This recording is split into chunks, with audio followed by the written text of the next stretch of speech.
DHTML। DHTML का मतलब है डायनामिक हाइपरटेक्स्ट मार्कअप लैंग्वेज। ये ब्राउजर का फीचर होता है जो आपके ब्राउजर को डायनामिक बनाता है, जिस वजह से आप अपने वेब पेज को आप लोड करने के बाद भी आसानी से एडिट कर सकते हैं। आइए आपको कुछ एग्जाम्पल से बताते हैं। तो आइए अब हम शुरू करते हैं स्पैन टैग के साथ। इसके द्वारा हम टेक्स्ट में चेंजेस कर सकते हैं। HTML टैग के बाद हम हेड टैग ले सकते हैं। हेड टैग में हम स्टाइल देते हैं जिसमें कि text/CSS। अब हम स्पैन रेड देते हैं और फिर कलर डालकर फॉन्ट का वेट देते हैं। मैंने दिया है बोल्ड, तो अगले टेक्स्ट के लिए हम कलर देते हैं ब्लू और दोबारा लेते हैं फॉन्ट वेट बोल्ड। उसके बाद हम स्टाइल टैग को क्लोज कर देते हैं और उसके बाद हम हेड टैग को भी क्लोज कर देते हैं। और अब हम बॉडी टैग लगाकर उसके अंदर पैराग्राफ टैग लगाकर टाइप करते हैं। उसके बाद हम स्पैन टैग को भी क्लोज कर देते हैं। तो लास्ट में हम बॉडी टैग क्लोज कर देते हैं और उसके बाद हम HTML टैग भी क्लोज कर देते हैं। अब हम इसे फाइल मेन्यू में जाकर सेव कर देते हैं। उसी फोल्डर में जाकर चेक कर सकते हैं।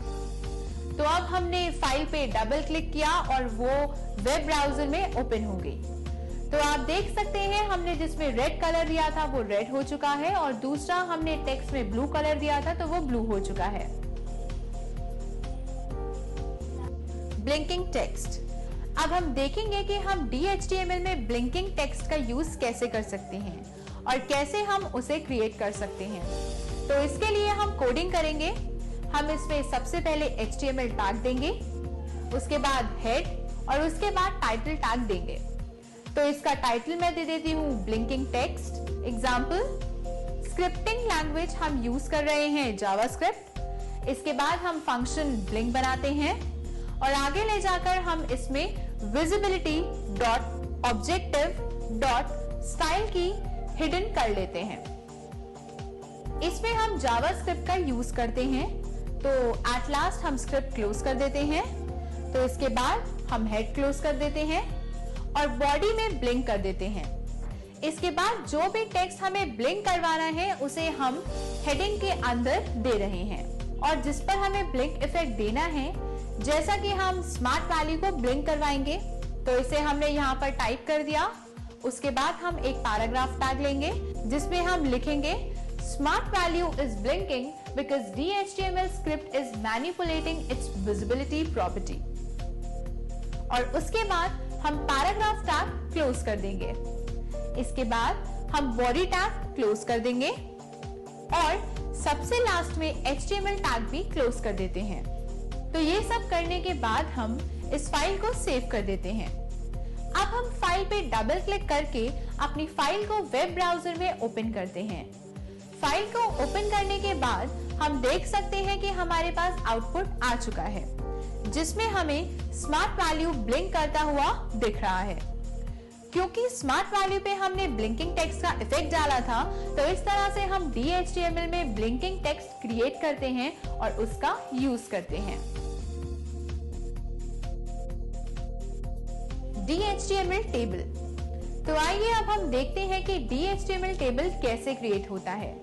इसके लिए हम बॉडी के अंदर कोडिंग देते हैं। जैसा कि इसके अंदर मैंने टेबल की विड्थ डिफाइन कर दी, टेबल का बॉर्डर यहाँ हमने डिफाइन कर दिया। अब इसमें कॉलम अलाइन लेफ्ट और इस बॉडी टैग को हम क्लोज कर देते हैं। इसके बाद हम कॉल अलाइन राइट देंगे। इसकी खासियत ये होती है कि कॉलम टैग को हमें क्लोज करना होता है। अब हम इसमें टेबल रो देते हैं जिसमें टेबल हेडिंग में रोल नंबर, अगले टेबल हेडिंग में नेम ऑफ द स्टूडेंट और इसके बाद मार्क्स ऑब्टेन्ड। अब टेबल को हम क्लोज कर देते हैं। ऐसे ही हम नेक्स्ट टेबल रो लेते हैं जिसके अंदर हम टेबल डेटा फिट कराते हैं और इसके बाद हम इसे भी क्लोज कर देते हैं। इसके बाद हम एक और TR टैग लेते हैं जिसके अंदर हम दोबारा से दूसरे स्टूडेंट के मार्क्स फिल करते हैं और स्टूडेंट का नाम फिल करते हैं और उसी तरह से हम लास्ट वाला TR टैग भी क्लोज कर देते हैं। अब हम टेबल टैग भी क्लोज कर देते हैं। उसके बाद हम बॉडी टैग क्लोज कर देते हैं और सबसे लास्ट में हम HTML टैग भी क्लोज कर देते हैं। ये सब करने के बाद हम फाइल मेन्यू में जाकर इसे सेव कर देते हैं।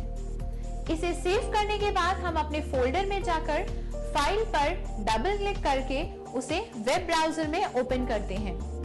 फाइल को वेब ब्राउजर में ओपन करते ही आप यहाँ पर वेब ब्राउजर में देख रहे हैं कि यहाँ एक टेबल क्रिएट हो चुका है, जिसमें टेबल हेडिंग में हमने रोल नंबर, नेम और मार्क्स ऑब्टेन दिए थे। और यहाँ नीचे आप देख सकते हैं नाम, रोल नंबर और ऑब्टेन्ड मार्क्स यहाँ पर टेबल के अंदर दिखेंगे। तो इस तरह से हम DHTML में टेबल क्रिएट कर सकते हैं। Moving text. आइए अब हम देखते हैं कि हम किस तरह से DHTML में मूविंग टेक्स्ट का यूज कर सकते हैं। तो उसके लिए हम सबसे पहले कोडिंग करेंगे, जिसके अंदर हमने स्क्रिप्टिंग लैंग्वेज दी है जावास्क्रिप्ट। उसके बाद हमने ये वेरिएबल लिया है, वेरिएबल डायरेक्शन, इसके बाद हमने एक फंक्शन बनाया है और इसके बाद ऑब्जेक्ट। अब हम इसे पोजीशन देते हैं और इसके बाद हम इसमें इफ कंडीशन लगाते हैं। इसके बाद हम स्क्रिप्ट क्लोज कर देते हैं और उसके बाद हम हेड टैग क्लोज कर देते हैं। उसके बाद बॉडी टैग में हम ऑन लोड इवेंट डाल देते हैं। हेडिंग में जो भी हमें हेडिंग देनी है वो हम हेडिंग देते हैं और उसके बाद हम आईडी दे देते हैं। अभी मैं हेडिंग क्लोज कर देती हूं और उसके बाद पैराग्राफ टैग लेते हैं। पैराग्राफ टैग में जो कुछ भी आपको पैराग्राफ देना है आप यहाँ पर टाइप कर सकते हैं। उसके बाद पैराग्राफ टैग क्लोज और फिर बॉडी टैग क्लोज और सबसे लास्ट में हम HTML टैग क्लोज कर देते हैं। तो ये सब करने के बाद हम अपने डॉक्यूमेंट को फाइल ऑप्शन में जाकर सेव कर देते हैं।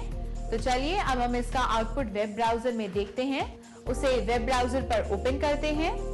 वेब ब्राउजर ओपन होते ही आप यहाँ देख सकते हैं कि जिस टेक्स्ट में हमें मूविंग इफेक्ट डाला था वो यहाँ पर मूव हो रहा है। तो इस तरह से हम किसी भी टेक्स्ट में मूविंग इफेक्ट को अप्लाई कर सकते हैं। Moving text. DHTML में सिंपल पेज क्रिएट करने के लिए हम सबसे पहले इसके कोड को टाइप करेंगे और इसमें आप देख सकते हैं HTML टैग शुरू किया, उसके बाद हमने हेड टैग लगाया और उसके बाद हमने टाइटल टैग में डाला है DHTML is nice। इसके बाद हम टाइटल टैग क्लोज कर देते हैं और इसके बाद हम हेड टैग भी क्लोज कर देते हैं। अब बॉडी टैग के अंदर हम एक मैसेज दे देते हैं। इसके बाद हम बॉडी टैग भी क्लोज कर देते हैं और इसके बाद हम HTML टैग भी क्लोज कर देते हैं। अब हम इस फाइल को सेव कर देते हैं और उसके बाद अपने फोल्डर पर जाकर उस फाइल पे जाकर उस फाइल को ओपन करते हैं। इसे ओपन करने के बाद आप देखते हैं कि वेब ब्राउजर आपके कंप्यूटर में ओपन हो जाता है और आप देख सकते हैं हमने मैसेज दिया था this is an HTML sample page, वो यहाँ पर दिख रहा है। तो इस तरह से हम DHTML में एक सिंपल पेज क्रिएट करते हैं।